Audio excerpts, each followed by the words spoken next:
أعوذ بالله من الشيطان الرجيم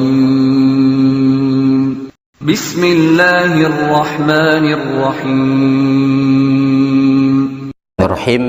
Assalamualaikum warahmatullahi wabarakatuh. Alhamdulillahilladzi arsala rasulahu bil huda wa dinil haqq liyudhhirahu ala dini kullihi wa kafa billahi syahida. Yaqulullahu ta'ala ya ayyuhalladzina amanu taqullaha wa qulu qawlan sadida yuslih lakum a'malakum wa yaghfir lakum dzunubakum wa may yuti'illah wa rasulahu faqad faza fawzan 'azima. Faqala Rasul sallallahu alaihi wasallam ittaqillaha haitsu ma kunta wa adbi sayyi'atal hasanata tamhuha wa khaliqin nas bi khuluqin hasanin. Faqala talabul ilmi fariidhatun ala kulli muslimin. Masyaallah muslimin, Bapak Ibu, sahabat Markas Dakwah rahimani wa rahimakumullah. Tidak bosan-bosannya tentu kita untuk selalu bersyukur kepada Allah Subhanahu wa taala atas segala limpahan nikmat, taufik serta hidayahnya. Salawat bering salam semoga tercurah atas Nabi kita Muhammad sallallahu alaihi wasallam, pada keluarga beliau, para sahabatnya, tabi'in, tabi'ut tabi'in, dan orang senantiasa komitmen dalam menjalankan sunnah beliau sampai datangnya hari kiamat kelak. Allahumma la sahla illa ma ja'altahu sahla wa anta taj'alul hazna idza syi'ta sahla. Masyaallah muslimin, Bapak Ibu rahimakumullah, di majelis yang mulia ini kita akan coba untuk mengkaji terkait dengan 3 hal ditakuti manusia dan solusinya, atau 3 hal yang banyak ditakuti oleh manusia dan solusinya, ya. Hal ini yang kita ambil pelajaran yang terdapat dalam surat Al-Kahfi, ya. Pelajaran dari Ashabul Kahfi dan kisah-kisah yang ada di dalamnya, ya, yang untuk kita ambil, yang ternyata kalau nanti kita akan melihat memang banyak mayoritas manusia itu mereka ada rasa takut pada 3 hal ini.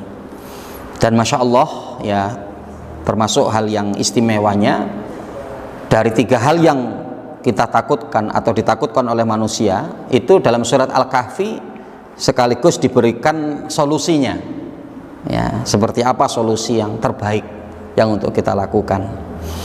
Yang pertama, takut dengan kehidupan masa depan, ya. Manusia itu adanya rasa kekhawatiran, rasa takut dengan masa depan, kehidupan yang akan datang, begitu, ya.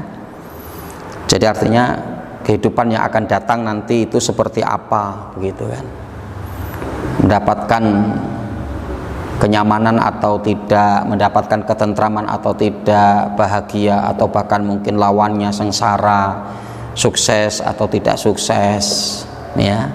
Nah, ini yang secara keumuman akan ditakuti oleh manusia, ya, menakutkan, mengkhawatirkan kondisi yang akan terjadi di masa yang akan datang, di masa depan, ya. Nah, masyaallah muslimin rahimakumullah, ya. Jadi kita kalau melihat kondisi ini, kita mendapatkan pelajaran dari apa yang dilakukan oleh Ashabul Kahfi, para pemuda yang mereka masuk ke dalam sebuah goa yang kemudian mereka istirahat tidur di sana, ya. Nah, masyaallah muslimin, Bapak Ibu rahimani wa rahimakumullah, apa penyebab Ashabul Kahfi ini mereka masuk ke dalam goa?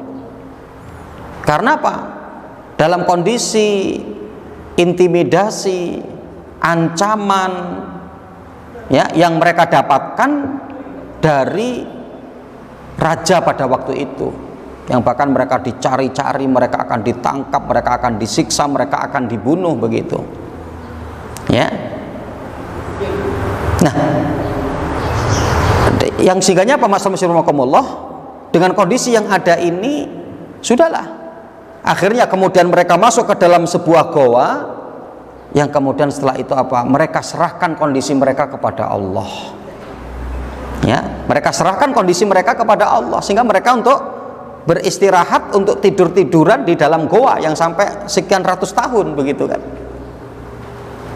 Ya, yang ternyata ketika mereka bangun itu sudah ganti generasi gitu kan, sampai kondisinya itu sampai sedemikian itu begitu.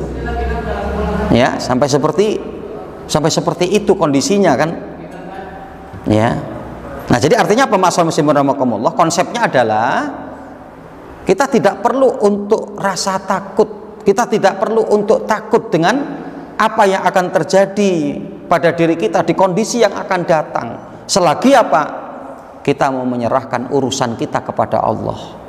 Sebagaimana yang dilakukan oleh Ashabul Kahfi. Ya, mereka tidak memikirkan nanti setelah itu apakah mereka nanti akan dikejar oleh tentara-tentara raja yang kemudian mereka nanti ditangkap, yang mereka nanti dibunuh. Mereka tidak memikirkan itu. Yang jelas mereka untuk berupaya, berikhtiar, ya, masuk ke dalam sebuah goa, bersembunyi. Setelah itu urusan diserahkan kepada Allah. Ya, kita mendapati dalam surat Al-Kahfi di ayat yang ke-10 ya.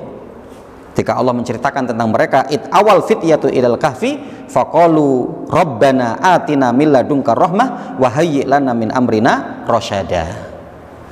Ya, awal fityatu ilal kahfi, pada waktu ketika para pemuda Ashabul Kahfi itu mereka masuk ke dalam sebuah goa. Yang kemudian apa mereka mengatakan? Faqalu rabbana atina min ladunka rahmah. Ya Allah, tolong hadirkan kepada kami dari sisimu rahmat, pertolonganmu, kasih sayangmu. Wahai lana min amrina rasyada, dan berikanlah kepada kami petunjuk jalan, dan berikanlah kepada kami petunjuk. Dah, mereka serahkan urusan kepada Allah Subhanahu wa ta'ala. Ya, jadi karena memang apa yang ditakuti oleh manusia itu apa? Takut dengan kondisi yang akan terjadi di masa yang akan datang. Ya tadi ya, mungkin takut nanti bagaimana kondisi masa depan, baik atau tidak baik, ya, bahagia atau sengsara, ya, akan mendapatkan kesuksesan ataukah tidak, ya, sehat apakah sakit, dan seterusnya. Nah, itu akan adanya rasa takut atau kekhawatiran seperti itu. Obatnya apa? Solusinya dengan apa? Seperti yang dilakukan oleh Ashabul Kahfi, menyerahkan diri kepada Allah Subhanahu wa ta'ala. Serahkan segala urusan ini kepada Allah Subhanahu wa ta'ala. Ya. Kemudian yang kedua, takut dengan apa yang dimiliki. Masya Allah, ya, ini yang kedua. Ya, apa yang ditakuti oleh manusia? Takut dengan apa yang dimiliki. Ya, artinya apa? Takut dengan apa yang dimiliki itu akan terjadi sesuatu yang buruk. Ya, sesuatu yang negatif gitu ya. Ditakutkan itu akan terjadi hal-hal seperti itu. Ya. Jadi kadang kan orang begitu ya, Masya Allah, dia pingin punya pasangan hidup, setelah diberikan pasangan hidup ternyata takut dengan pasangan hidupnya, takut nanti akan berbuat seperti ini, akan terjadi seperti ini, contoh begitu. Ya, kadang kita mendapati ada seorang yang pingin punya anak, gitu kan, tapi setelah diberi anak, memiliki anak, takut dengan anak-anaknya, takut dengan anaknya tidak bahagia, anaknya tidak sukses sekolahnya, pendidikannya, takut anaknya sakit, takut, dan seterusnya. Begitu juga kadang kita apa? Dalam kondisi tidak punya harta, kita pingin punya harta. Setelah kita punya harta, juga banyak orang yang menakutkan dan merisaukan hartanya. Takut hartanya hilang, takut hartanya diambil orang, ya, takut hartanya berkurang, takut, ya, dan macam-macam begitu kan. Masya Allah. Ya, jadi manusia itu, ya, mereka menakutkan dengan apa yang mereka miliki, takut dengan apa yang mereka miliki. Ya, nah, masyarakat muslim rahimakumullah, pelajarannya apa?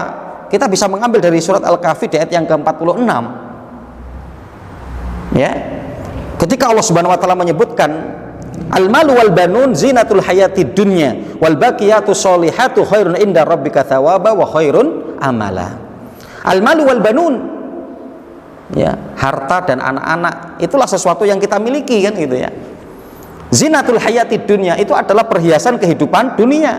Wal baqiyatu sholihatu khairun inda rabbika, dan apa yang kita simpan, yang kita kekalkan itu adalah hal yang lebih baik di sisi Allah, ya, akan mendapatkan pahala bagi kita, wa khairun amala, dan sebaik-baik cita-cita. sebaik-baik angan-angan. Artinya apa, ma'syarul muslimin, Bapak Ibu, sahabat Markas Dakwah rahimakumullah, ya, bagaimana bahwa dari apa yang kita miliki jangan kita risaukan, jangan kita takutkan. Selagi apa yang kita miliki ini, ya, untuk kita mengambil poin dan nilai di sisi Allah dengan pahala. Ya, jadi apa yang kita miliki sekarang, ya, bagaimana bahwa semua itu adalah kita jadikan wasilah perantara untuk mendapatkan pahala di sisi Allah. Ya tadi ya, bahwa kita punya pasangan hidup, bagaimana pasangan hidup ini kita jadikan untuk mendekatkan diri kita kepada Allah, untuk mendapatkan pahala sebanyak-banyaknya. Itu kan bagi suami, dia bisa dengan istrinya, bahwa menjadikan istrinya penyelamat dirinya untuk menjaga nafsunya, menjaga syahwatnya, menjaga pandangannya.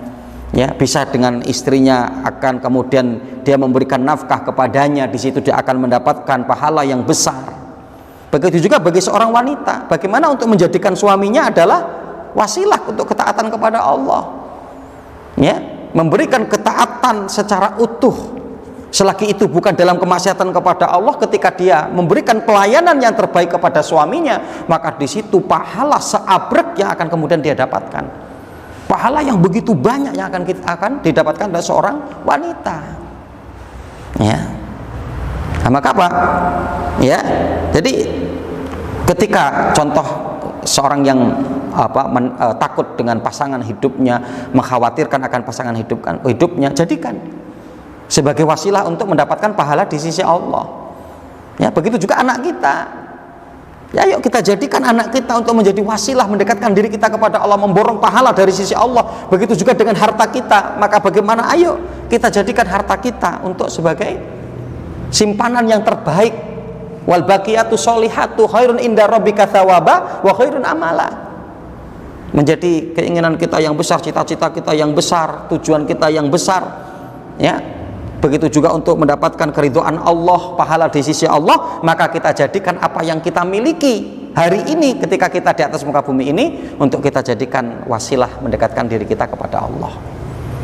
Yang kedua, manusia itu takut ya dengan apa yang dia miliki, maka rasa takut dan rasa khawatir itu akan hilang jika apa yang dia miliki untuk dia gunakan sebagai wasilah mencari keridhaan Allah, mencari pahala di sisi Allah Subhanahu wa taala. Adapun yang ketiga, ya, takut dengan hal yang terjadi yang tidak sesuai dengan keinginan. Dia merasa khawatir, merasa takut, merasa tidak nyaman, merasa terbebani dalam kehidupan dia yang dia jalani yang mungkin tidak sesuai dengan harapan dia. Gitu ya.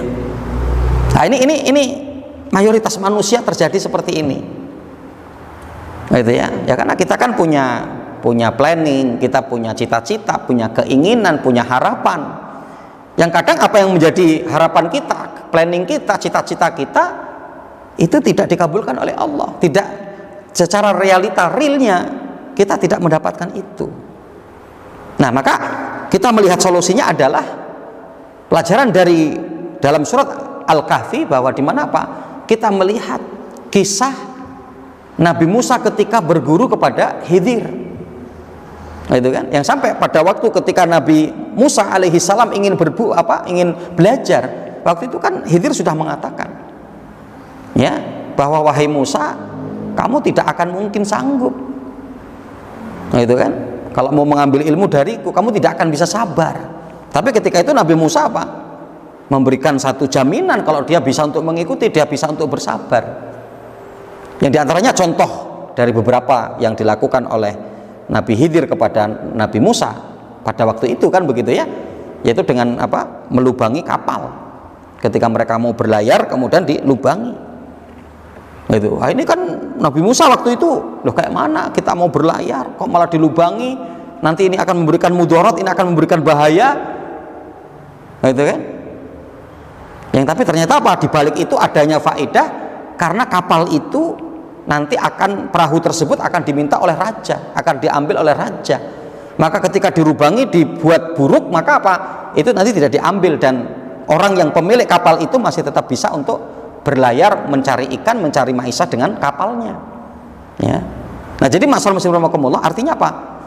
Ya, bagaimana ketika pada hal-hal yang sudah menjadi keinginan kita, cita-cita kita, harapan kita, angan-angan kita, planning kita, yang mungkin itu tidak tercapai, maka di mana apa? Kita jangan berburuk sangka dulu kepada Allah, tapi apa? Berbaik sangkalah kepada Allah, karena apa? Di balik itu semua pasti adanya kebaikan. Ya. Jadi artinya apa? Kita jangan selalu untuk kemudian langsung mengklaim bahwa Allah berbuat keburukan kepada kita ketika apa yang menjadi keinginan kita tidak direalisasikan oleh Allah. Ya. Setidaknya apa? Kita harus husnudzon terlebih dahulu bahwa apa? Yakin di balik ini akan adanya hal yang lebih baik, hal yang lebih indah. Ya. Maka Allah mengatakan kan begitu ya, fa'asa antakrahu syai'a wa huwa khairul lakum wallahu ya'lamu wa antum la ta'lamun. Dan bisa jadi kamu membenci sesuatu yang sebetulnya itu adalah baik dari sisi Allah. Allah mengetahui sedangkan kalian tidak mengetahui. Ya. Jadi yang kadang kan kita, oh ini kenapa kok seperti ini padahal saya pinginnya begini. Itu ya. Nah, ini jangan kita merasa ya berburuk sangka dulu kepada Allah. Ya. Bahkan dalam hadis riwayat Imam Tirmidzi, Rasul mengatakan apa? Al khairu khiratullah. Yakinlah bahwa kebaikan itu adalah segala apa yang Allah pilihkan untuk kita. Ya. Jadi segala apa yang Allah pilihkan untuk kita hari ini yang kemudian kita jalani, yakin itu adalah kebaikan dari Allah. Ketika mungkin kita berharap, oh, seandainya saya bisa begini, saya bisa seperti dia, saya bisa seperti orang itu, ya mungkin saya akan bisa begini. Belum tentu. Ya. Nah, maka agar kita tidak menakutkan, tidak mengkhawatirkan dari apa yang menjadi keinginan kita, planning kita, keseharian kita, di kehidupan kita, yang itu tidak sesuai dengan keinginan kita, kita tetap dalam kondisi kebaikan, maka apa? Harus yakin ketika hal itu tidak terpenuhi, maka apa? Allah punya rencana lain, Allah punya pilihan lain yang itu pun baik untuk kita. Ya. Bahkan bisa jadi akan lebih baik dari apa yang menjadi rencana kita. Maka diantaranya rumusannya adalah al khairu khiratullah. Ya, kebaikan itu adalah apa yang Allah pilihkan untuk kita. Yakin, berhusnudzon kepada Allah, ya, kuatkan iman, kuatkan keyakinan bahwa itu adalah suatu kebaikan yang Allah berikan kepada kita. Wallahu ta'ala alam. Ini tiga hal ya yang banyak ditakuti oleh manusia, dikhawatirkan oleh manusia, dan tadi telah kita sebutkan solusi-solusinya.